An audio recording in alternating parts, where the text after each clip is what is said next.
natuke sebimist klaasidega, et mille jooksul meil on, ma arvan, meil on kõigil väga hea meel, et Hainiga oma selle pika ja justkui lõputa loo lõpus tõi välja positiivse Riigikohtu lahendi. Et lõpuks ikkagi ka Eesti kohtusüsteem, kui küsimuse all oli ka sõnavabadus, üldiselt jõudis sinnamaani, et naise õigused said kaitstud. Me natuke püüame vaadata tagasi ja ma alustan Elmarist, sest et tema lihtsalt on selline kokkuvõtete tegemise aeg ka natuke praegu ja lõppude lõpuks on Eesti politseisüsteem muutunud sinu juhtimisel üleüldse väga palju hoolivamaks ja see on sinu teene, sest et vastavalt sellele, mis on euroopalik riigipidamise kunst, et riik on see, kes toetab ja aitab, see viimase instantsi abimees, see on euroopalik riigipidamise kunst ja see on väga erinev näiteks Ameerika Ühendriikidest. Vastavalt sellele oled sina kujundanud Eesti politseid niimoodi, et inimesed, kui nende käest küsida, et milleks on Eestis politsei, see vastus ei ole selleks, et lahendada konfliktsituatsioone ainult, vaid see vastus on selleks, et meid aidata tihtipeale. Et kuidas selles valguses ja sellel taustal on arenenud see sama võitlus vägivalla, koduvägivalla vastu ja kus oli see hetk, kus sa panid nagu sõrme peale, ütlesid, et kõik see, mis me teeme nagu täiskasvanute vägivaldsuse kontrollimiseks on hiljaks jäänud, sest tegelikult me oleks pidanud seda ennetama juba lasteaias ja koolis. Aitäh ja tere ka. Ma alustan võib natuke kaugemalt, mis on andnud mulle, ma nimetan mitte seda ülesandeks, vaid võimaluseks seda teha. Ja etteruttavalt, et siis juhi ülesanne ei ole ju ise kõike teha, vaid kõrvaldada kõik takistused, kõik teised tahaks teha. Et see on nagu tohutu võimalus olnud. Aga mina sain koolis peksa aastaid selle eest, et ma olen pärit vaesest perest. Ja teate, kui hea tunne oli ja minu vanemad ei osanud seda ka lahendada. Mu isa oli poliitvang, Siberisse saadetud, põgenenud sealt, ema sündinud Siberis. Oli selge, et nad ei osanud seda lahendada, sest et ajast oli selline. Ma olen 75. aastal sündinud poiss. Et näiteks, kui isa käest küsisin, mis ma teen, isa ütles, et löö vastu, pane jooksu, hiired jalade. Ja ega ma siis ei mõistnud seda. Aga teate, kui hea tunne oli, kui ma ise enda seista sain. Kui ma sellele, kes mind aastaid oli klobinud, ise kolakat andsin. Et kas õige oli, jäägu see sinna kuhugi 80. lõppu või kuhu iganes. Teine etapp minu elus on selline uurija etapp, kus ma sain aru, et selle tagajärjega tegelemine, see ei vii kuhugi. Et minu portfellis on selline sündmus, kus uurimise käigus selgus, et me oleme teinud organisatsioonina või uurijatena väga suure vea või politseina. Kaasus väga lihtne. Naine helistab 112, ütleb, et mees peksab mind ja politsei siis hakkab vaikselt reageerima, aga uus kõne 5 minuti pärast ja naine ütleb, et ärge tulge, kõik on okei. Ja pärast siis tuli välja, see naisterahvas sai temast teadmata kadunud, siis me otsisime teda taga, kui siis tegelikult mõnda aega hiljem juba siis kohalik politsei aru, et seal on midagi kahtlast ja see anti siis meie mõrva uurimismeeskonnale ja selge, et naine on ära tapet. Ühesõnaga, samal ajal, kui toimus teine kõne, oli tegelikult naisel nuga kõri peal ja naisel oligi kõri läbi lõigatud. Üks selline helgem sündmus minu elus on seotud sellise vahva ajaga, kui ma olin ühe lasteaia hoolekogu esimees. Omaette pulllugu on, kuidas ma selleks sain muidugi. Minu head kolleegid on seda 1 000 000 korda kuulnud küll, aga ma räägin ka siin selle loo ära. Lasteaia üldkoosolekul käivad tavaliselt kes? Emad. Seal oli üks mees ka, see oli mina. Ja hästi demokraatliku juhtimisviisiga lasteaia direktor küsis, kas kõik naised on nõus, et see üks mees on hoolekogu esimees.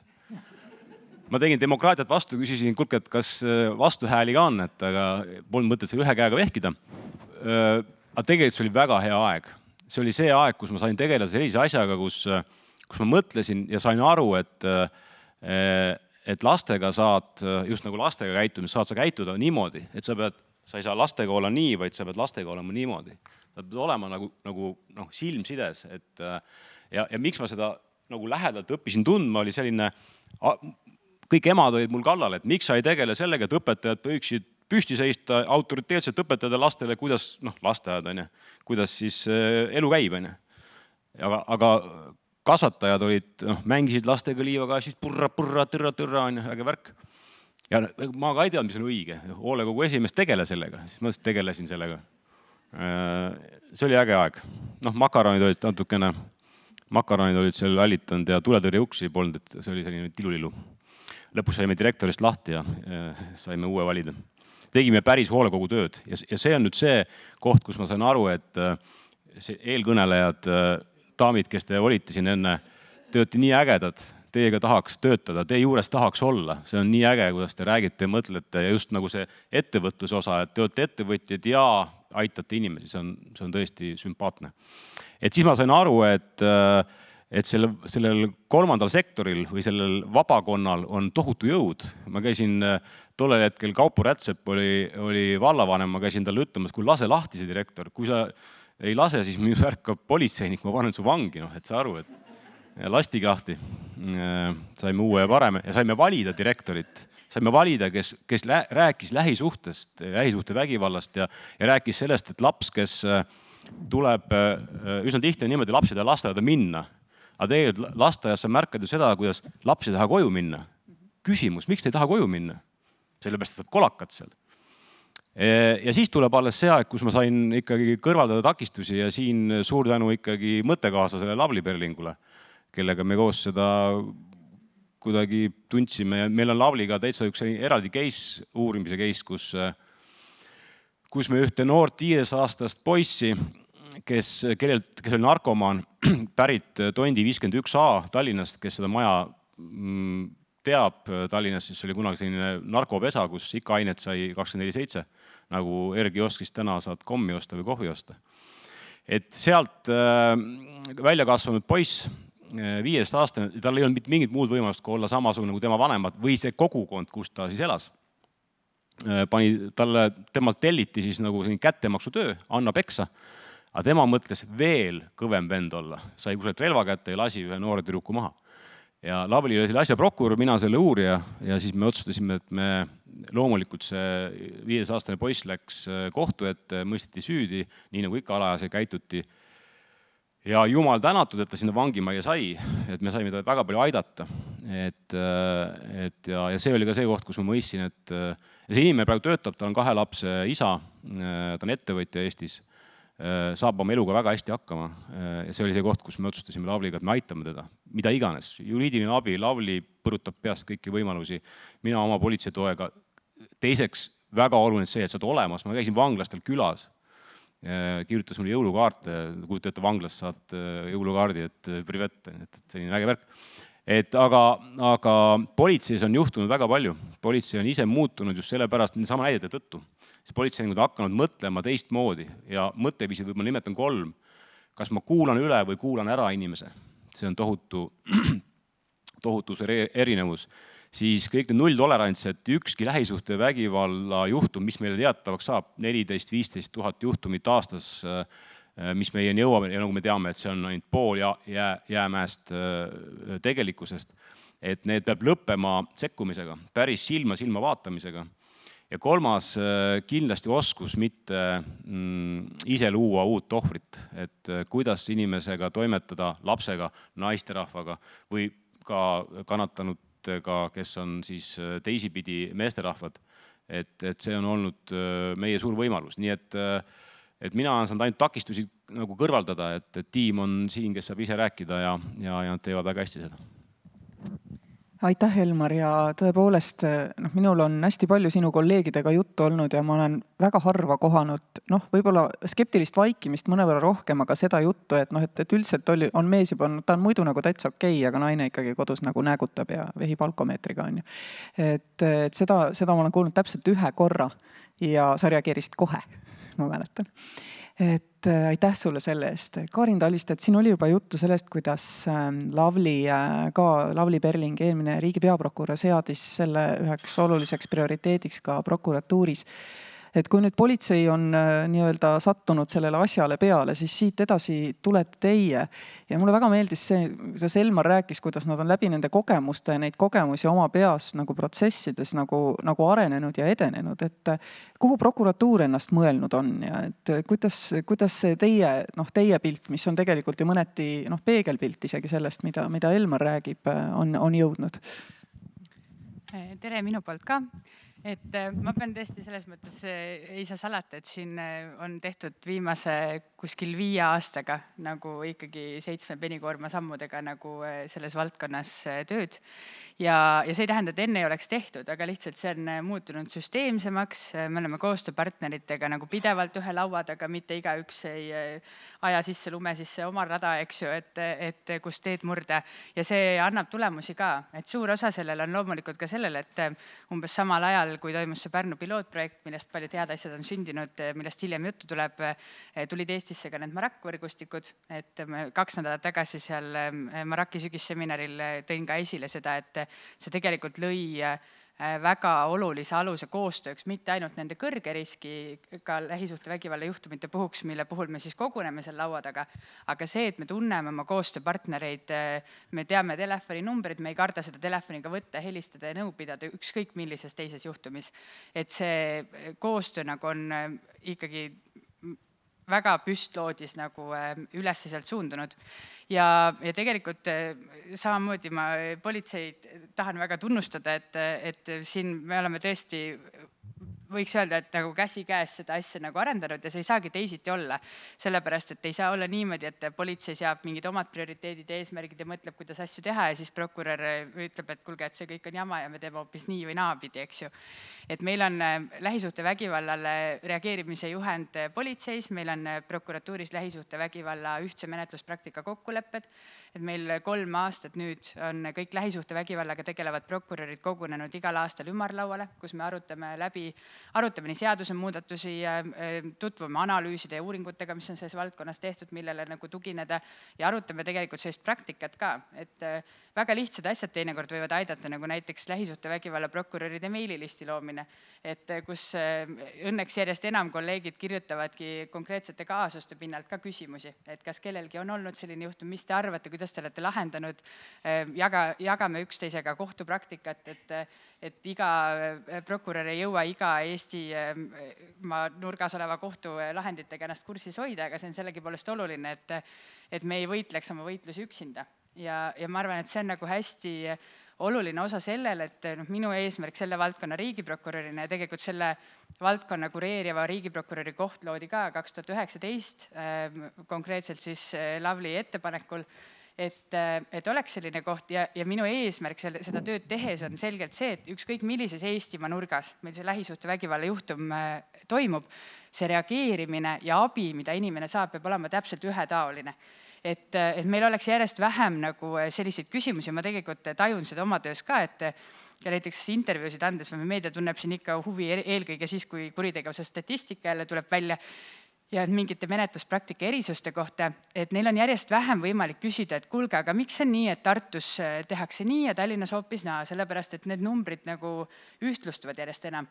Aga siin on muidugi hästi suur osa ka sotsiaalvaldkonnal, sellepärast, et ega siis me oleme ühel meelel siin, ma usun kõik, et vangla selles mõttes ei paranda kedagi ja kui meil ei ole nagu neid sekkumisi ja programme ja ravivõimalusi, kuhu inimesi suunata, siis on meie käed tegelikult väga lühikesed, sest selleks, et panna aastaks, 2, 3 keegi kinni, prokurör ei pea väga palju pingutama, aga me võime täitsa kindlad olla, et see asi jätkub täpselt samamoodi nagu pärast seda perioodi, siis, mis seal kinnipidamisasutuses on veedetud.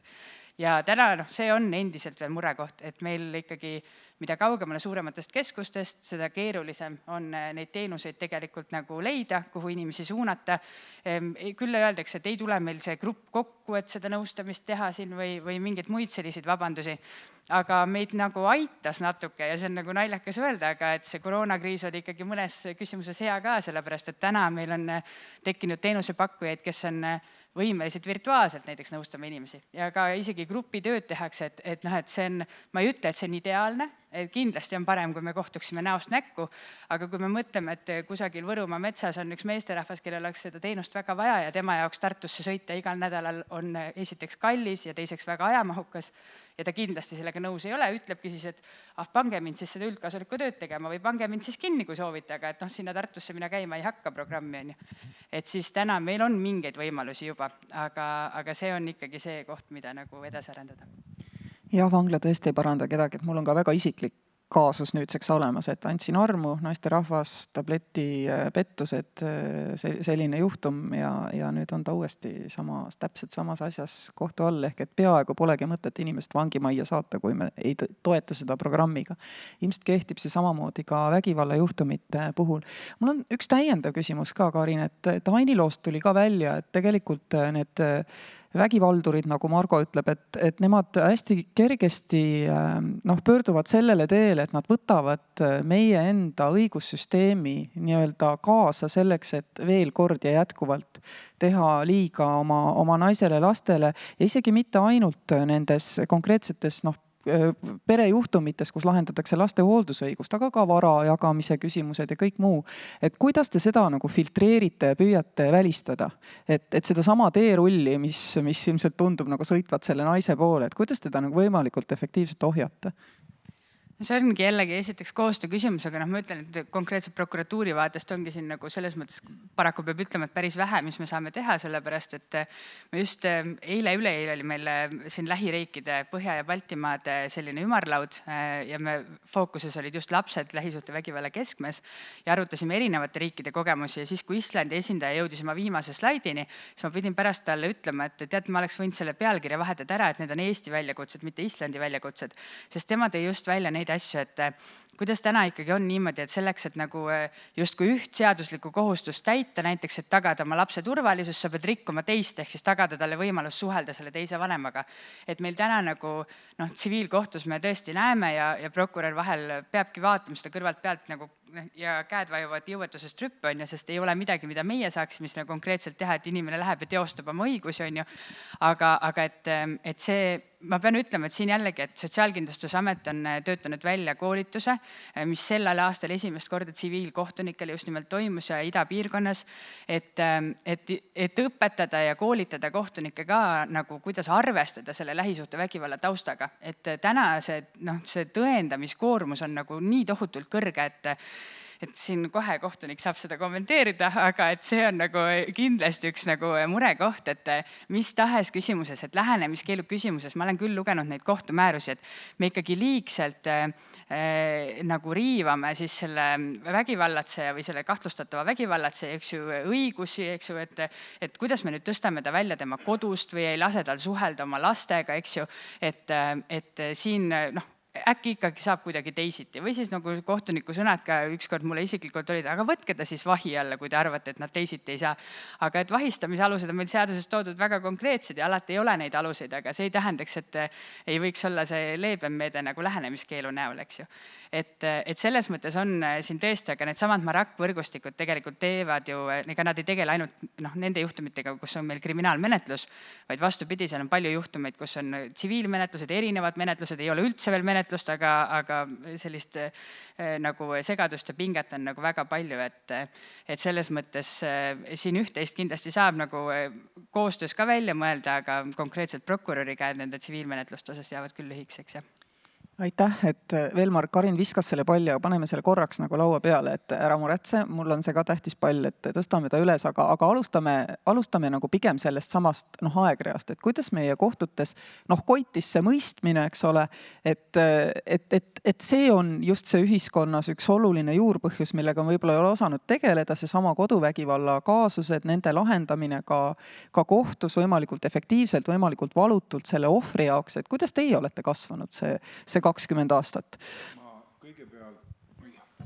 kõigepealt avaldan tunnustust sellele ohvrist prouale, kes ennast siin avas meie eest alguses ja ütlen, et just niisugustel juhtudel peabki alustama ohver sellest, et ta läheb kellegi juurde ja räägib.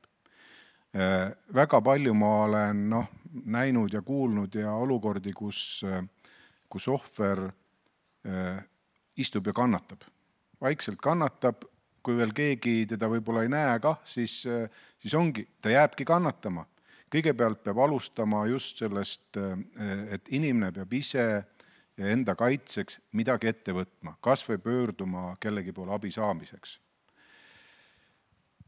Siin ma saan aru, see tõendamise küsimus oli küll tsiviilkohtutele etteheide, aga ka meil väga paljud asjad, väga paljud lähisuhtevägivalla kohtuasjad lõppevad õigeks mõistmisega ja õigeks mõistmisega sellel põhjusel, et kohtumenetluse üks alusprintsiipe on see, et meil on süütuse presumptsioon. See tähendab, et süüd peab tõendama. Ja väga lihtne on ka koduvägivallas süüdi tunnistada, kui on olemas mingid objektiivsed tõendid, siis on kellegi kõrvaltolija ütlused ja siis see kannatanu ise ka räägib. Aga väga tihti on olukorrad, kus põhitõendiks on see kannatanu ise. Ja kõige hullem on see, et kui kannatanu alguses räägib ja pärast näiteks kohtus ütleb ära, et enam ta ei räägi, ma ei anna enam ütlusi või siis muudab oma ütlusi. Kui kohtul on kaalul kahe isiku ütlused, siis eelkõige alustatakse ju sellest, et sõna vastu, aga alustatakse siis ju sellest, et usaldusväärsuse küsimus. Keda saab usaldada? Ja kui me näeme, et süüdistatav räägib kogu aeg ühesugust juttu, tema jutt on loogiline, kannatanu oma ütluseid muudab, midagi ei ole teha. Me ei saa sellele tugineda, kannatanu ütlused on vähem usaldusväärsed ja hoolimata sellest, mis tegelikult võib seal traagika olla taga. Nii et kuigi me näeme seda tragöödiat, siis me ei saa unustada, kohtud ei saa seda süütuse presumptsiooni ära unustada ja samas on tihti ka olukord, kus isik on kohtueelse menetluses ütluseid andnud. Kaitsja ja süüdistatav teda küsitleda ei saa ja see on ainus ütlus jälle 15 kriminaalmenetluse 15 lõige 3 ainsas ja põhilises ulatuses sellele tõendile ei saa tugineda või tunnistaja ütlusele ei saa tugineda, kui teine pool ei saanud küsitleda. Nii et meil on mingisugused põhiprintsiibid, mida me ei saa ära unustada ja sellepärast on äärmiselt oluline just see alguses see tõendite korjamise faas. Et alguses korjataks tõendeid ja ei jäädaks lootma ainult selle kannatanu ütluste peale, sellepärast et kannatanud on tihti peale ka vaimselt sellest ründajast sõltuvuses. Ja siis ta mõtleb, et küll, et lõi natukene, et äkki ta paraneb veel ja tihti peale, kui asi läheb tõsiseks, siis see süüdistatav räägib igasugust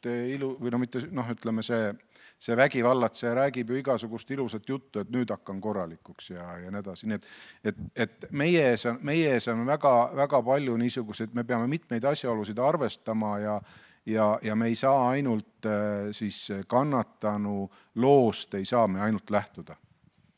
Et siin on kohe päris mitu jätkuküsimust, ma kardan, et tuleb normaalne ristküsitlus praegu ja ma näen Karinit ka juba, aga hakkame võib-olla kõige põletavamast nagu peale, et mul tegelikult pikka aega kuulates selliseid seisukohti on see küsimus, et kuidas üldse kedagi mõrvas saab süüdi mõista? No miks mul see küsimus nagu tekkis, oligi see, et palju juhtub, kuuled meediast ja marakvõrgustikes neid, et nagu see, et kannatanu ei andnud tunnistusi ja siis see teine kaitsja, see vägivaldse inimese kaitsja ei saanud küsitleda ja kuidas see mõrvas üldse saab süüdi mõista? Seal muide minu arust ma olen aru saanud, et see ohver nagu üldse kunagi ei räägi või on teisiti kuidagi? See on see Simon Levin, vandeadvokaat Simon Levin, hea lugu, ilmselt juristid teavad seda, kus ta siis kaitses kedagi tapmisasjas ja siis palus kergendavat asjaolu, kuna siis poeg tappis ema ja siis ütles, et palun kergendaks asjaoluk lugeda, et tegemist ikkagi orvuga, et sama kaasus. jah, et ma üldsegi, selles mõttes ma lihtsalt nagu püüan aru saada, et ma olen nõus sinuga, et loomulikult teil on kõrgem tõendamiskohustus, et inimlikult võite te ammu uskuda, et see juhtum oli ja mul on sealt ka üks jätkuküsimus, aga see mu esimene küsimus, mida ma tean, et väga paljudes peades siin saalis ka nagu on, et äkki saaks seda küsimust kuidagi nagu meie jaoks avada, et miks see nii on, et laip ei pea rääkima, aga naine vat peab? Nii, mina. Hea küll. See on nüüd tegelikult, ma olen jälle kuulnud erinevaid krimikirjanikke, kes ütlevad, et laibad räägivad veel kõige rohkem. Küsimus ju selles, et sellisel juhul kogutakse niisuguseid objektiivseid tõendeid, näiteks tapmisrelv. Tapmisrelval on verejäljed, tapmisrelval on mingisugused, näiteks sõrmejäljed võivad olla, siis selgitatakse välja eelnev ja hilisem tegevus. Et tegelikult sellisel juhul lihtsalt keskendutakse teistele tõenditele. Ja need tõendid on üldjuhul objektiivsed tõendid, mis menetluses ei hüppa alt ära. Erinevalt näiteks kannatanu ütlustest, mis võib vahel niiviisi juhtuda. Ja ma saan aru, et ja seal ongi väga palju on ka kaudseid tõendeid ja lihtsalt need tõendid on ka tavaliselt rohkem. Ega ühe lihtsalt ühe mingi pildi põhjal või ühe selle noa põhjal, mis on verine, aga tapjaga ei ole mingisugust seost, selle põhjal ju süüdi ei mõisteta. Tõenäoliselt jah, politsei lihtsalt suunab oma jõud teise suunda ja kogub neid tõendeid natukene teise pilguga. Ja. Siin on kindlasti kaks suurt lähenemist. Üks asi on tõesti vaadata seda põhjust, aga võib-olla põhjuste juurde me ka jõuame, et kõik see selline, kunagi kõrgemad riigikaitsekursustel praegune peaminister Kaja Kallas küsis, et kui palju on politseile raha juurde vaja. Siis ma ütlesin, et küsisin kõigepealt vastu, et kas pikas perspektiivis või lühikas perspektiivis, siis ta ütles, et ikkagi pikas perspektiivis, ma ütlesin, ärge politseile küll mingit raha lähisuhtevägivalla asjus andke. Andke ikkagi koolipsühholoogid, kohaliku omavalitsuse roll selles, sotsiaaltöötajad, naiste nõuandekeskused, laste aitamise võimalused, erinevad liikumised. Aga lühike perspektiiv on tõesti, mida me täna nüüd ja kohe saame teha, et aga võib-olla küsimus kohtunikule või mõte, et kas selliste kaudsete tõendite kogumine, kus me täna sündmuskohal käime vormikaameraga ja salvestame heli ja pilti, mis näitab olustikku, kus naine on kägaras ja mees seisab ukse peal, turi püsti, ta ei karju, ta ei ähvarda, ta ei tee mitte midagi, on piisav, et vaadake, et nagu mängida seda mängu, et olles olnud 6 aastat mõrvauurija sündmuskohal käinud ja kokku lugesid, isegi laipasid 100 laipal aastas, kujutage ette, päris palju, et käinud mõnel sündmuskohal elus, et siis need on nii erinevad asjad, et üks on tohutu manipulaator ja teine on tegelikult hirmul ja katki olev inimene. Ka siiras tunnustus inimesele, kes siin lava peal julgelt rääkis. Et seepärast see kaudsete tõendite osakaal peab olema see asja suurem, see ei ole võimalik teistmoodi lahendada. Ja miks ma seda rõhutan väga emotsionaalselt, senikaua kuni ei ole toetavaid kohtulahendeid, naised ei tule kannatama, nad ei tule meie juurde. Me tunneme seda kogu aeg. Miks on niimoodi, et 15 000 juhtumit aastas on, jah? 3000 kuride uurimist, räägime siin 3000 kuride uurimisest, kus inimesed ütleb, ma tulen selle pärast, aga kas te garanteerite mulle, et ma ei pea kohtus käima 10 korda, et ma ei pea kohtuma selle vägivallatse, võtke videosse, ma ei taha kunagi näha seda, me peame seda võimaldama kõike. Minu ootus on see, et kohus vaatab ka väga palju üle, et ta ei võrdle autovargust lähisuhte vägivallaga. Ma tahan siia võib-olla kommentaari öelda, jah, just, et... Meil on emotsionaalne kohtumine või räägin juri... et selles mõttes tahan siin oma kolleege ka tunnustada, et me tegelikult ja tõesti koostöös ka politseiga vaatame, et siin Riigikohtust on tulnud mõned sellised nõutuks tegevad lahendid lähisuhte vägivallas ja selles mõttes tõesti, et kui esimene siin 2020. aasta märtsis, siis oli selline lähisuhte mõistet võib-olla täpsustav, et seal oli asju, millega me ei nõustunud, nagu näiteks selline lause, et juhul, kui meil kooselu või abielu on lõppenud, siis üldiselt peame lähtuma eeldusest, et lõppenud on ka lähisuhe. Et tegelikult meie kogu maailma praktika nagu räägib muud. Siin Haini oleks võinud pikemalt rääkida võib-olla sellest, et mis siis alles algas, kui ta sealt Rootsist ära tuli. Ja nüüd siis alles hiljuti siin kuskil 6 aega või 2 tagasi siis tuli sarnane lahend, kus siis oli, et üks jällegi selline Riigikohtu siis mõte, et kui üks osapool püüab suhtest nagu väljuda, et siis kui sellel perioodil siis ta teeb endast kõik oleneva selleks, aga teine nagu ei taha ikkagi lahti lasta, et siis me ka ei saa lugeda seda nagu lähisuhteks.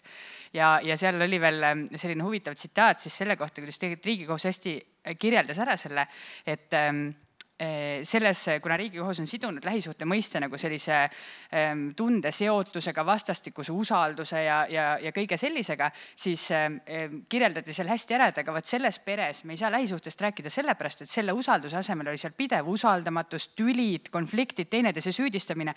See oli nagu õpikust võetud kirjeldus, et milline on elu ühes lähisuhte vägivaldses peres. Aga et see järeldus, kuhu sealt edasi jõuti, et sellepärast me ei saa seda lugeda enam lähisuhteks ja lähisuhte vägivallana nagu käsitleda ja vastutusele võtta, et sealt läks nagu midagi viltu. Et millises õndsas, õnnelikus, teineteist usaldavas, rahumeelses peres siis on lähisuhte vägivald, et ma ei ole veel näinud sellist. Et selles mõttes, et on mingid asjad, kus tundub nagu, et ikkagi väga tahaksime. Meil näiteks siin politseiga on hästi vastastikune töö varjutamine viimastel aastatel läinud moodi, et me varjutame nagu üksteist ja hästi käimegi vaatamas, kuidas kuni selleni, et minu ülemus juhtiv riigiprokurör käis Tartu politseijaoskonna vägivalla uurijat varjutamas, et näha, mida see uurija täpselt seal igapäevaselt teeb ja milliste väljakutsetega ta kokku puutub. Et mitte üldse nagu selles mõttes, et kogu austuse juures Riigikohtu vastu, aga et mõnedes küsimustes tundub, et need seisukohad lihtsalt on eluvõõrad. Et ma ei saa nagu midagi öelda selle kohta, et me täpsustame, ongi väga hea, et me täpsustame mingites küsimustes, aga mingid järeldused, kuhu me jõuame, on nagu sellised, et kõik, kes me sellega igapäevaselt nagu kokku puutume, sellest piirkonna politseinikust uurijast kuni siin vanemprokuröride, juhtivprokuröride välja, me kõik olime nõutud. Ja siis hakkavad telefonid helisema ja helistavad uurijad ja küsivad, et aga kuidas me seda nüüd tõendama peame. Et meil on nüüd ülekuulamise protokollid lähisuhte vägivalla asjades sellised, et juhtumist räägib selline osa ülekuulamisest ja siis 1,5 lehekülge lahatakse seda üksteise nagu seda vastastikust suhet. Et millised teil on siis, kuidas teil emotsioonid ja vastastikused tunded ja kuidas teil usaldusega lood on ja et nagu vastata nendele Riigikohtu nõudmistele, et pärast keegi ei saaks näppu panna peale ja öelda, et me pole küsinud, on ju. Et see on sellise absurdini läinud, et ma olen pidanud vastama uurijate küsimusele, et kui detailselt nad siis näiteks intiimelu kohta peavad uurima, et kas see on ka oluline mingist lahendist läbi käinud.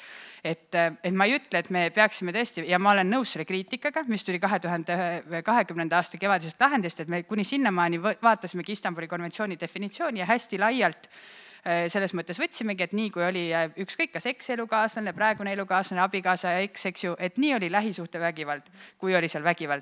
Et me muidugi peamegi sisustama ja tõendama, selle me leppisime menetlejatega kokku, me teeme täna politsei teeb riski hindamist, kus selle osa on ka see, et nad toovad välja kogu varasema tausta, mis isikute vahel on teada. Isegi kui ei ole olnud menetlusi, isegi kui ei ole olnud süüdimõistvad otsuseid, aga on olnud väljakutsed ja mis nende väljakutsete sisu on.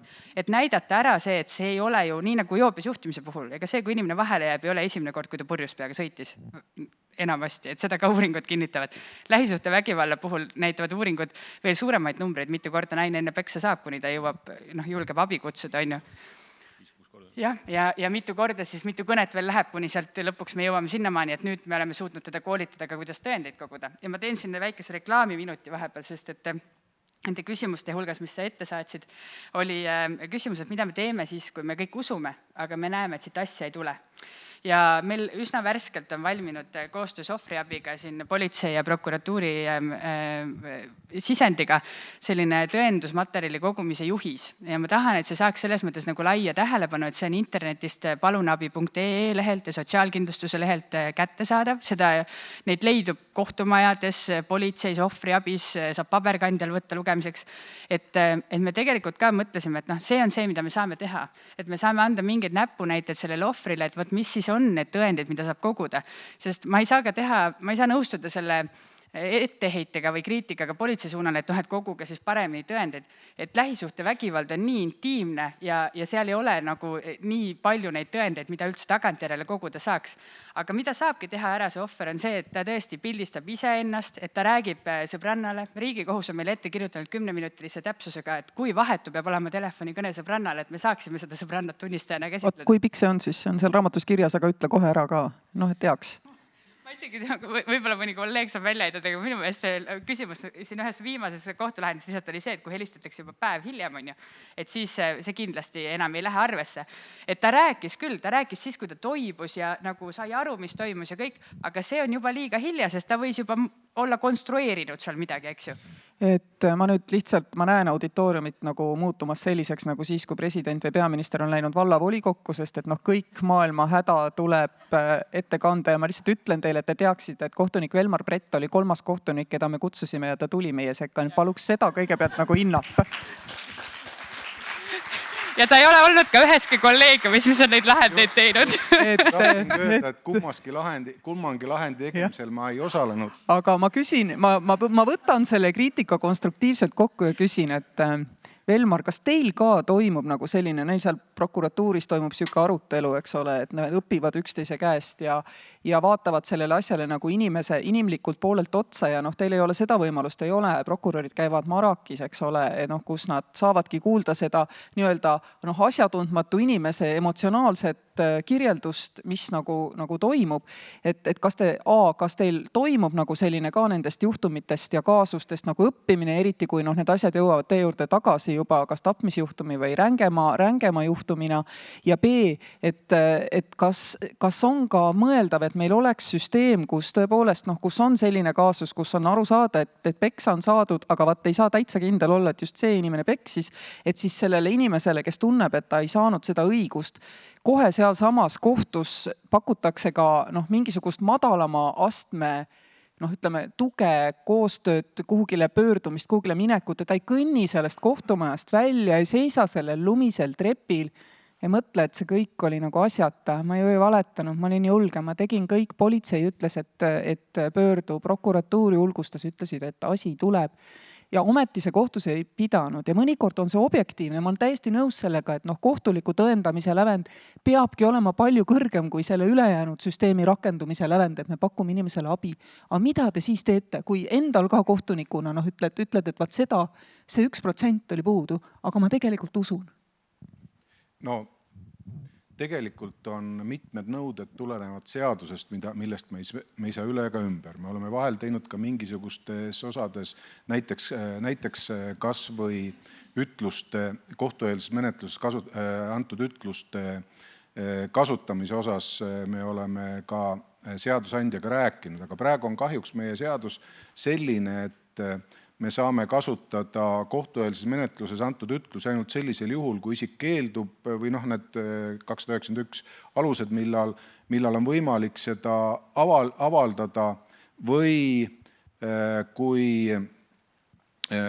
avaldatakse neid kohtus antud ütlust usaldusväärsuse kontrolliks, aga kui on 2 ütlust kõrvuti, on kohtueelses menetluses antud ütlus ja kohtus antud ütlus, siis sellisel juhul me ei saa valida sealt, et kumb on usaldusväärsem. Me saame kas kohtus antud ütluseid kasutada või mitte kasutada, aga me ei saa kasutada kohtueelses menetluses antud ütluseid. Ja see ei ole mitte etteheide meile, vaid seadusandjale. See kindlasti aitaks juba, sellepärast, et võimalik, et isik sellel hetkel, kui ta andis varem ütluseid, võib-olla ta sellel hetkel oli vabamas keskkonnas, sest kahtlemata on kohtus olemine, on stressisituatsioon ja kes see tahab tulla ikka kohtusse, ma saan sellest väga hästi aru. Nendest 2 lahendist vahepeal mulle tundus, et ma vaatan kõverpeegrisse, tõenäoliselt selles esimeses lahendis 20. aasta lahendi koha pealt oli minu arvates põhisõnum on see, et see lähisuhe on sellisel juhul, kui see suhe muudab selle kannatanu, selle toimepanija suhtes haavatavamaks. See ei ole mingi formaalne suhe, et ma olin kunagi temaga abielus ja nüüd on lähisuhe. Ei ole, see ei ole ju selle mõte. Mõte on ju see, mille pärast me peame seda rohkem kaitsma, et kannatanu on selle isiku ees haavatavam. näiteks majanduslikult sõltuv, on temast, ütleme, nii-öelda suhtes on sõltuv, armastab teda väga näiteks, või on siis mingisugused asjaolud, mille pärast ta peab sellega arvestama, lapsed, mis iganes. Aga kogu selle asja olemus on see, et ta ei ole nagu inimene tänavalt, vaid selle kahe inimese vahel on selline teistsugune suhe. Nii et ma arvan, et seda formaalset külge, et viidata selle, et oi, et ta on lähisuhe, kuna ta oli 10 aastat tagasi abielus, see ei ole üldse oluline. Oluline on see, et see suhe on nagu kuidagi haavatavam. Ma siin hästi kiire remarki tahaks teha, et ma just sattusin ühe psühholoogiga rääkima sellest ja jagasin neid lahendeid talle, ta ütles, et ta huviga loeb. Et ma tahan öelda seda, et minu meelest ei ole mitte kunagi võrdsustatav sinu endine elukaaslane või abikaasa suvalise nagu Jorsiga tänaval, kes sulle vastu vahtimist annab. Et selles mõttes, et ja ka see esimene lahend, et ma olen küll nõus ja ma oma asutuse sees ka klaarisime seda, et seal oli asju ja me pärast seda olemegi oma praktikat muutnud, et me seda isikute varasemat ja ka vahepealset sellist tausta nagu avame seal toimikus rohkem selleks, et see oleks ka Riigikohtule näha. Me saame aru sellest, et kohus saab teha otsuse ainult selle materjali pinnalt, mis toimikus näha on, aga et sellegi poolest, et see ei olnud nagu, et me olime 6 aastat lahus olnud ja siis järsku sai võtmekimbuga vastu vahtimist, vaid seal olid lapsed, seal oli jagamata vara, naine muutus armukadadeks pärast seda, kui mehele tekkis uus elukaaslane, käis valas aiamööbli värviga üle, tegi muid selliseid tempe selle 6 aasta sees. Aga lihtsalt ma tõesti võtan omaks selle kriitika, et see ei paistnud seal toimikust niisugusena välja ja sellepärast ma saan ka aru ja ma olen ka menetlejatele käinud selgitamas, et miks siis Riigikohus sellise nagu lahendini jõudis.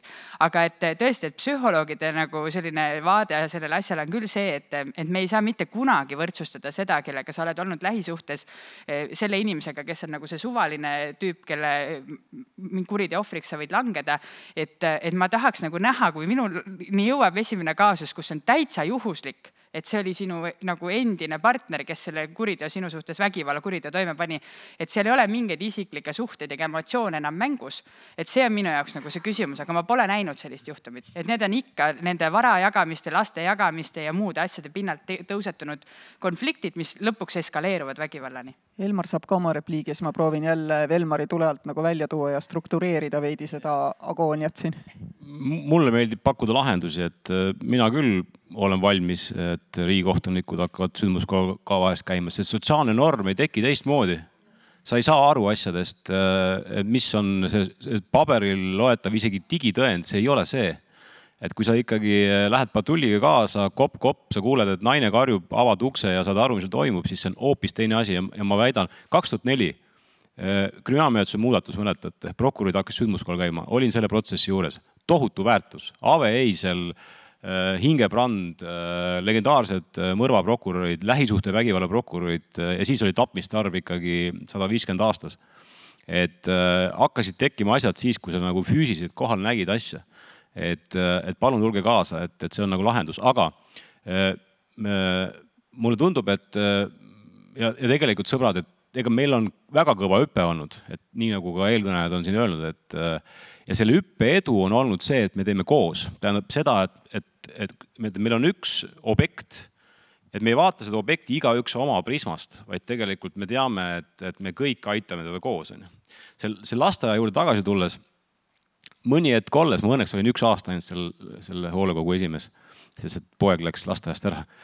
Aga see andis mulle väga selge veendumuse, et tegelema ei pea kõigega, sest see sotsiaalne norm, kui sa seda kuidagi nagu tajud, siis sa loed välja, kes vajab abi, kes ei vaja abi ja sa pead töötama nende abivajajatega. Ma tegin kiire rehkenduse praegu peas, et ma arvan, see on selline 5-6% lastest, kelle puhul on võimalik lugeda küsimus, kas tal ei ole lihtsalt raha ja on vaene või keegi saab peksa, see on võimalik välja lugeda laste käitumistest ja hakata tegelema siis juba perekondadega. Ja nüüd selle 5-6% puhul ongi oluline, et mitte iga üks ei vaata oma silotornina, vaid ka, ja selle ühe silotorni üks osa on ka kohtusüsteem, kes vaatab seda eesmärki, kuidas aidata seda perekonda, sest et põhjustest me peame rääkima, põhjused on hoopis ju mujal, on ju, 60-70% lähisuhte vägivallast toimub täna alkoholijoobes ja need ei ole need, kes nagu ka sina ütlesid, et liikluses esimest korda ei, meil ei peksa mees kodus, et ta alkoholi tarbib, vaid ta on joodik, et ta on sügavas alkoholiprobleemis, et selle põhjusega tuleb tegeleda. Et Velmar, ma küsin korra uuesti selle küsimuse, et me siin kuuleme, kuidas politsei ketrab neid sündmusi omaenda peades ja kollektiivses ajus ja samamoodi nagu prokuratuur ja need koolitust nagu toimuvad, et kas kohtutes ja Riigikohtus on ka nagu, ise ütlesid praegu, et tegelikult oleks seadusemuudatust vaja, et selle me võtame siit kaasa, selle mõtte panen kirja ja mõtleme koos edasi, kuidas me saame ja ma loodan ka, et on viis võtta arvesse seda Elmari pakkumist, et olla nagu rohkem ka kaasas nii õppe. Lähme täna õhtu Tartus patrulli. Eks, et just nimelt, et me kindlasti võtame need mõtted siit kaasa ja me väga loodame, et kohus tuleb meiega nagu kaasa, aga kas teil on nagu selline süsteem ka, kus ka teie õpite nendest kaasustest ja otsite neid samu lahendusi, et me peame vist ütlema prokuröridele, politseinikele ja võib-olla ka arstidele, et selleks, et need asjad nagu peaksid, et te peate veel niisuguse asju tegema. Ja see teine ka konkreetne küsimus, et mis võiks olla see, millega see inimene seal lumisel trepil seisab, kui seda süüdimõistvat otsust ei ole tulnud, et mis võiks olla see kiirabi sellisel hetkel? Ütleme, kõigepealt ma pean tunnistama, et mingis mõttes on Riigikohus tõepoolest nii-öelda oma elevandiluutornis ja võib-olla elukauge, kuigi ma ennast elukaugeks ei pea, sest ma olen olnud advokaat ja olen olnud maakohtunik ja maakohtunikuna olen ma neid probleeme ise menetlenud ja millest ma seal tundsin puudust oli see, et ma tegin lahendi, mida näiteks väikestes maakohtades kohtunikud näevad, nemad ka hiljem vaatavad, mis sellest lahendist sai. Nii et see oli nagu puudus, aga ma nägin neid konkreetseid inimesi. Riigikohtunikuna ma ei näe. Ja mille pärast me ei lähe sinna sündmuskohale, sellepärast, et tegelikult Riigikohus ei tegele ju tõendite hindamisega. Meie hindame, et kas menetletud on õigesti, kas antud on õige kvalifikatsioon. See on. Nii et tegelikult meie need nagu ülesanded on natukene erinevad. Nüüd, kui vastata sellele küsimusele, et kas me tegeleme, me ütleme, et valdavalt Riigikohus ju asju menetlusse ei võta. Me võtame kusagil 10-12% asjadest menetlusse. Aga see ei tähenda, et me neid asju läbi ei tööta. Meil on tavaliselt nõunik töötab, kohtunik töötab need asjad läbi, me vaatame sealt läbi ja vaatame, ütleme, et näed, et siin on küll natukene menetlust rikutud, aga näed, see kannatanu lõppkokkuvõttes, ütleme, tehti õige lahendus ühesõnaga. Me jätame menetlusse võtmata, aga me vaatame need läbi ja tihti peale seostama neid varasemate kaasustega, kas menetletud või mitte menetletud, ütleme, et näete, seal oli samasugune lugu. Meie ülesanne ei ole kindlasti see, et me hakkame nüüd väljaspool nagu otsuseid ütlema, et näete, et politseinikud tehke nüüd seda. See ei ole meie ülesanne, me otsustest kajastame seda. Küll aga, kui me näeme, et on seaduses mingi puudujääk, siis me seda kas otsuses kajastame või siis suhtleme ka Justiitsministeeriumiga, et kui on alati, kui tulevad mingisugused seaduseelnõud, nende kohta me peame arvamust avaldama ja siis me avaldame. Nii et selle kaudu me mõjutame seda, aga meil ei ole niisuguseid töögruppe, meil ei ole selleks piisavalt inimesigi, et moodustada mingisuguse konkreetse teema kohta töögrupid. Me üritame neid üldist vaadata, omavahel seostada ja kui me näeme, et mingisugused probleemid koguneme, ütleme, näete, et niisugune probleem on, aga seda me kahjuks menetlusse ei saa võtta, siis me mingil hetkel kirjutame selle lahti võib-olla mingisuguses järgmises lahendis. Nii et me omalt poolt anname oma parima, aga kindlasti sellega tuleb nõustuda, et me võime olla natukene elukauged, sest paraku me tõepoolest sündmuspaigale ei lähe. et ma ei mõelnudki seda sünduspaigale minekut konkreetse juhtumi mõistes ilmselt ka mitte Elmar, aga lihtsalt just nimelt, et noh, lihtsalt uputada ennast sellesse probleemi ja teemasse natuke selleks, et olla siis nii-öelda väljas sellest tornist. Elmar tahab ka repliiki ja ma olen kindel, et saal tahab ka küsida. Ja ma olen tegelenud kunagi sellise küsimusega, kus liiklusasjades kohtunikud tegid väga huvitavad otsuseid. Ma ei hakka lahkama, mis need otsused olid aastaid tagasi. Ja me saime asja korda siis, kui me hakkasime liiklusasjade kohtunikke, jah, õige maakohtus, nõus, maakohtu kohtunikke tooma sündmuskohale näitama, kuidas kiirust mõõdetakse. Et mitte selles asjas, millest ta lõpuks otsustas, ei, lihtsalt leida sellised tunnikesi 20 kraadi külma tänavale ja kiiruse mõõtmisele ja hakkasid asjad minu meelest nagu muutuma praktilisemalt ja elulisemaks. Aga ma ei tahtnud sellest näitena, kuidas koos silotornis välja hüpates saab appi hüpata, aga ma tahtsin tegelikult rääkida hoopis muust asjast, et kuidas, et kui rääkida sellest nagu põhjusest on, et meid on aidanud väga palju see, et me oleme nimetanud endale eesmärgid ja lapsega seotud kuriteo uurimine peab ära juhtuma politseis 30 päeva jooksul. Kas kohus ei võiks ka prioritiseerida oma asju? Et ütleb, et ja las mõni majandusasi seisab, las mõni vargus seisab, las mõni narkoasi seisab, midagi teha pole, sest miks ma seda räägin? Kui me täna ei aita last ja peksa saanud naist, siis ta ei ole ühiskonnas hea, tugev, ta ei tunne ennast hästi. Mis see tähendab? Ta ei sünnita lapsi ja nagu me teame eestlastega läheb meil hästi sellega, meil on rahvaarv tõuseb, aga välismaalaste arvu tõttu.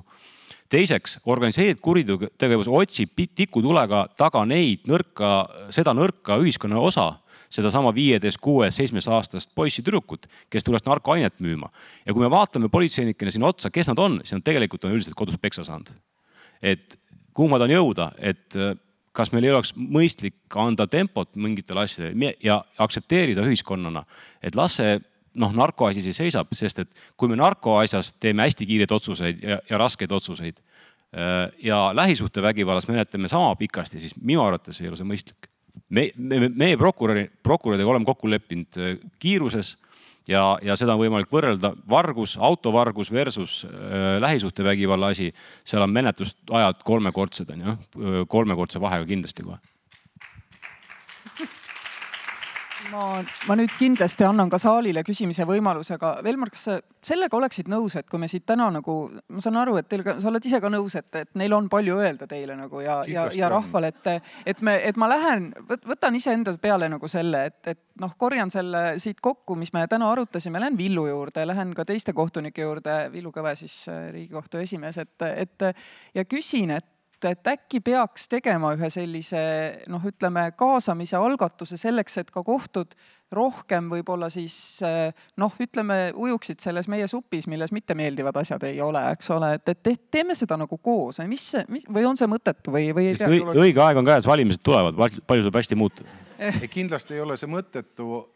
Alustada tuleks tõenäoliselt just maakohtunikest ja nagu sa rääkisid, see koolitus mõõtmise puhul, see oli kindlasti väga asjalik ja väga tihti peale just mingitest asjadest ei saada aru, et kuidas see toimib. Ja kui koha peal nähakse, et see on nii, see annab hoopis teise pilgu. Võib-olla riigikohtunikele see pole nii praktiline, sest meie enam seda tõendit, see puudutab enamasti tõendeid.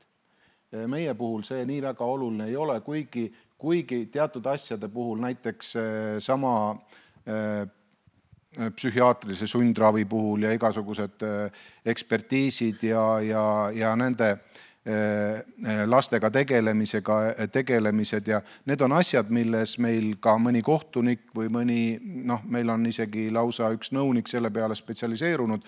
Nii et kes seda asja teavad väga täpselt ja kes sellega tegelevad, nad on läinud väga süvitsi sisse sellesse. Ja meie muidugi sellisel juhul, kui meil üks nõunik seda väga hästi teab, siis me teised toetume tema peale, sest me ise kõigega ei jõua lihtsalt kursis olla. Et meil on aeg ammu lõhki ja supp nagu jahtub, aga ma väga tahaks, et ka meie saal saaks ühesõnaga supp ongi uuesti sooja, see on selge. Et ma olen nõus sellega, et see on rohkem maakohtute teema, aga Riigikohus on meie kohtusüsteemi crème de la crème ja mitte crème brûlée, nagu üks spordikommentaator. Üks väga oluline, see on see, et Riigikohtu juures on teie koolitusosakond valdkond ja ma võin panna käe südamele, ma kogu aeg kutsun kohtunikke lähisuhtevägivalla teemalistele koolitustele koos prokuröridega, aga nad ei tule, aga tehke nii, et nad tuleksid. Et Velmar noogutas, läks linti praegu ka, et noogutas. Nii, Saal, küsige. Mina on Saal. Tere, mina olen Laura. Ma arvan, et ma peaksin kõigepealt selle eessõna ütlema, et see mõjuks kohutavalt ründavalt, et ma usun ja olen kuulnud ja olen kohanud väga palju ellu jäänud, kes on väga heade kogemustega politseinikega ja prokuröridega ja oi, kui hea meel nende üle on ja ma rõõmustan südamest. Aga siis on need teised juhtumid, et ma just siin aasta tagasi juhendasin Feministeeriumi ajakirjaniku uuriva ajakirjanduse projekti. Ta intervjueeris riigikohtunikku ja tema ütlused tegid mulle füüsiliselt haiget. Ma olin töövõimetu pärast seda. Hästi, see on minu probleem, aga lihtsalt, et ma hüppan nüüd korraks seksuaalvägivalda, mis on sellega seotud, eks ole, sest see toimubki sageli lähisuhtevägivallaga koos. Et kui ta leiab, et tõendusmaterjal on väidetav ohvri, siis eelnev seksuaalvideo salvestis, mitte sama mehega üldse, kellega tal on nagu vägistamissüüdistatav. Ja et see ongi okei, et see puudega naine, et nii tõendataksegi, et ta tegelikult ise tahtis sellist seksi ja on väga valmis kogu aeg seksima. Ja ta leidis, et see on okei, et see ongi tõend, mida peab koguma. Teine juhtum, jälgisin hästi hoolega nõusolekupõhise vägistamisseaduse arutelu, mis on ülihea, et see käib. See teeb ka hästi rõõmsaks ja siis olin sest vaatasin, kuidas üks prokurör, riigiprokurör siis teatas, et lahendus pole mitte see seadus või muudatus, vaid me peame õpetama välja parimad ohvrid. Me peame õpetama naised välja, et kui te satute vägistamisohvriteks, siis te olete selles superhead. Et see on lahendus. Ja mulle tundub, et sellega kaasnebki mingisugune karistamatuse tunne, et neil on selline moraalne jõud või siis need ei saagi eriti liistule võtta, sest kui ma hakkasin selle kohtunikuga Facebookis vaidlema, ta kadus ära ja ta ei vastagi mulle ja ta ongi seal oma riigikohtuniku pukis, ta kardab kriitikat, ma tean seda, aga ta teeb neid otsuseid edasi ja ta teeb selliseid asju edasi. Mul on raske välja mõelda, kuidas seda muuta saaks.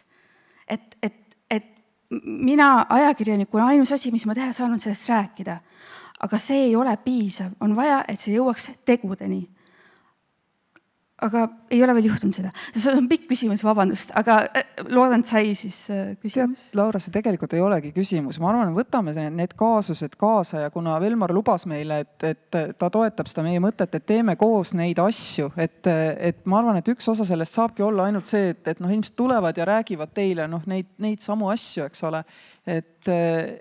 Ja siis tekib nagu võimalus, isegi mitte võib-olla kohe, ma arvan, et sa ei saagi kohe nagu mingit rahuldust sellest vestlusest ka, mitte kunagi, aga see hakkab ehk peegelduma, kui seda teha väljaspool meediat, sest läbi meedia me kõik teame, et see paratamatult lisab oma vürtsi sellele asjale, eks ole. On nii vist? Ma ütlen kõigepealt, et kuna sa ütlesid ennem, et ma olen 3. kohtunik, kes nii-öelda tuli siia, siis need 2 eelmist kohtunikku ei tulnud mitte sellepärast, et nad ei julgenud siia tulla, vaid nad ei saanud siia tulla. Ja sealhulgas see kohtunik, kellest teie ka seal räägite, oli hõivatud muude asjadega. Nii et prioriteedid, Velmar? Ajaliselt oli see lihtsalt ennem kokku lepitud. Hea küll. Nii et aga ma arvan, et on sellest kindlasti rääkinud ja konkreetseid kaasusi ma siin ju lahendada ei saa, nii et see on kahju, kui inimesed üksteisest valesti aru saavad või mööda räägivad, aga seda ei saa praegu. Me tuleme sellega uuesti, siin oli veel küsimus. Ja vabandust, oli minu frustratsioon, mida ma välja ajasin, aga okei, järgne. Vastus hästi kiired pallid, sest et muidu see supp läheb jäässe. Tere. Tuuli Lepp Justiitsministeeriumist, et mul on natuke repliigi moodi asi rohkem kui küsimus. Täna meie karistusseadustik definitsioone väga ei sisalda. Ma ei oska öelda, kas see on hea või halb asi, aga nii see lihtsalt on, nad ei sobitu sinna. Aga samas me ei ole ka nagu väga leidnud, et neid definitsioone seal võib-olla väga vaja oleks, juhul, kui definitsioonid on olemas rahvusvahelistes konventsioonides või Euroopa Liidu direktiivides, mis on üle võetud või konventsioonide puhul siis ratifitseeritud. Et mind teebki natukene nõutuks see, et kui tegelikult on ratifitseeritud konventsioon, seal on definitsioon olemas, siis miks me sellest siis ei lähtu või miks, et kas see peaks tegelikult olema siis seaduses kuidagimoodi ja teiselt poolt siis see, et me näeme ka Riigikohtu lahendites väga palju viiteid näiteks Saksa õigusele, mis on osaliselt loomulikult põhjendatud, aga nagu väga ei näe tegelikult viiteid nendele rahvusvahelistele konventsioonidele. Et võib-olla siuke väike üleskutse, et äkki võib-olla lisaks teiste riikide, kelle õigustraditsioon on sarnane või kelle dogmaatikat me täiesti arusaadavatel põhjustel ka vaatame, et võib-olla võiks siiski rohkem vaadata ka rahvusvahelisi konventsioone, nende seletuskirju, Euroopa Liidu direktiivide põhjenduspunkte, et tegelikult see on ka osa meie õigusest. Aga mingil põhjusel tegelikult nendele viiteid Riigikohtu lahendites me väga ei näe. Et see on selline võib-olla pisut kriitiline tähelepanek või repliik, aitäh. Lihtsalt hästi lühidalt, võiks või ei peaks rohkem rahvusvahelisi viiteid tegema kohtulahendid? Ausalt öeldes mulle ei meenu, et me oleksime nii väga kuigi me loomulikult Saksa praktikat arvestame, aga vastupidi, ma tean lahendeid, kus me ütleme, et me ei saa tugineda Saksa praktikale, küll aga mul meenub päris mitmeid lahendeid, kus me just viitame rahvusvahelistele direktiividele näiteks, või tähendab Euroopa Liidu direktiividele näiteks ja mis ei ole küll otse kohaldatavad, aga me ka viitame näiteks tõlke küsimuses mul tuleb just silme ette ja nii et selles mõttes ma ei saa sellest küsimusest aru, ma ei ole päris sellega nõus. Nii et aga loomulikult kui me mingisuguse teema võtame ette, siis me loomulikult töötame läbi ka sellekohase rahvusvahelise õiguse. Kas me alati sellele viitame, see on nüüd teine küsimus, aga loomulikult me ei lähtu ainult siseriiklikust õigusest. Tuli küsimus tõukus sellest samast lähisuhte definitsioonist ja Istanbuli konventsioonile just, et seal Riigikohus lihtsalt heitis ette seadusandjale, et kuna karistusseadustikus seda definitsiooni ei ole, aga nad ei olnud sellest lahendis viidanud kordagi Istanbuli konventsioonile. Et võib-olla see on see taust lihtsalt siia. Aga ka see on üks asi, millega me saame järelikult edasi töötada. Et seal oli veel üks küsimus ja siin ees on üks, et teeme 2 kiiret küsimust veel ja siis Justiitsministeerium ja Riigikohus üle lõunasöögi arutavad seda tehnilist küsimust edasi ja kõik muud head mõtted korjame kokku. Nii. Tere ja aitäh väga huvitava diskussiooni eest ja väga sütitava diskussiooni eest. Minu nimi on Anne Haller, ma olen jurist ja Karin Talviste viidatud maakohtunike koolituses ellukutsuja. Ja minul on võib-olla, ma loodan, et mitte liiga juristilik küsimus, aga mulle jäi kõrva see ütluste usaldusväärsuse hindamine ja kannatanu versus toimepanija. Ja ma mõtlen, mu mõttekäik oli selline, et kui kõrvutada, kui üks räägib ühte ja teine räägib teist, et siis kuidas hinnata, et kumma ütlused on usaldusväärsemad, siis mina ütleks, et peaks ju tuginema sellele, et mida teadus selle kohta ütleb, mis teadus see on, mis selle kohta midagi võiks öelda psühholoogia. Psühholoogia seletab väga ilusti ära, miks kannatanu ütlused niimoodi varieeruvad ja ütleb tegelikult selle kohta, et vastupidi, kui nad oleksid ühetaolised ja ühesugused, siis see oleks ebausaldusväärne. Et miks või kuidas kasutatakse psühholoogide arvamusi sellistel juhtudel või miks neid ei kasutata? Et küsi Pille ka ära, et siis saab korraga vastata. Tuleb küsimus kallutatud isiku poolt, aga et kas me kõike seda arutades oleme siis lõpuks nii kaugel, et me tegelikult vajaks seda ühte raamseadust, perevägivalla seadust, mis võiks anda kõik definitsioonid ka Eesti riigis ja mis siis aitaks näiteks sundivat kontrolli tuua kuidagi sellesse kohtupidamisse, aitäh? Velmar, teiste käest väga ei küsita, et Karin võib-olla saab ka mina küll võiksin Karin vastata sellele ka, aidata. Ma tahaks seda öelda, et mina ütleks nii, et ma arvan, mitte ükski seadus ei kujunda seda või ei aita meid sinna, et meil oleks ühine arusaamine. Et see on selles mõttes nagu, ütleme, mõtteviisi muudatus võib-olla ka, et meil vanasti peaprokurör juhisega kehtestas käskirja, et nii, nüüd prokurörid tehke niimoodi. Ja selle asemel meil on nüüd valdkonna prokuröride kokkulepped, kuidas me menetleme. Et me peame nagu selleni ikkagi jõudma ja me tõesti väga igatseme kohtunikke selle laua taha, kus meil on kõik teised osapooled, ohvriabi, politsei, prokuratuur, ministeeriumid isegi, et ikkagi nagu jõuda nende ühiste arusaamadeni ja et Riigikohtule siin täna liiga ei tehtaks liiga palju, ma tahaks ennast ka rehabiliteerida natuke, siis ma ütlen, et see koht, et Riigikohus ikkagi annab meile näpunäiteid ka ja äsja tuli nagu hästi värske lahend ütluste deponeerimise kohta, et meil prokurörid on julged katsetama uusi lahendusi, oli kannatanu, lähisuhtevägivalla kannatanu, kes väga kartis toimepanijat ja kelle ütlused siis enne menetlust deponeeriti kohtuniku juures. See tähendab seda, et ei küsitletud teda mitte seal kohtuistungil, aga enne siis. Ja seal viibis ka selle kahtlustatava kaitsja. Aga muidugi, mis läks kehvasti, oli see, et seda kahtlustatavat või ütleme süüdistatavat siis ennast seal juures ei olnud, aga Riigikohus küll ütles, et selles asjas teil läks nagu viltu. Aga edaspidi, et kui te selle suudate ka tagada, aga kannatanu panna näiteks teise saali või sirmi taha või kuidagi tehnilise lahenduse abil, et ta ei peaks kokku puutuma, et siis võite küll kasutada seda varianti. Et selles mõttes me saame sealt ikkagi tuge ka oma uutele sellistele suundadele, mida me võtame nõuks katsetada selleks, et seda kannatanud nii väga ei taasohvristataks. Positiivne innovatsioon ja midagi ole teha, ka lõppsõna peab jääma kohtunikule, sellepärast et see tuli on olnud suhteliselt tugev, see oli ka mingis mõttes ette arvata, me teadsime seda, aga ma väga loodan, et kui sellest kõigest arutelust kasvab välja nagu koostöö ja selgem süsteem ka, kuidas kohus omas peas samamoodi võiks kedrata kollektiivses ajus seda asja, kuni nad jõuavad võib-olla mõnesesest selgusele nagu politsei ja prokuratuur. Siit sünnib, et siis ei ole kannatanud ilma asjata, ma loodan. Ma olen suhteliselt siiski paksu nahaga, et ma ei nimetaks seda üldse kannatanuks. Pigem on see diskussioon, kus inimesed lihtsalt oma arvamusi avaldasid ja mul ei ole nagu midagi ette heita sellele. Ma arvan, et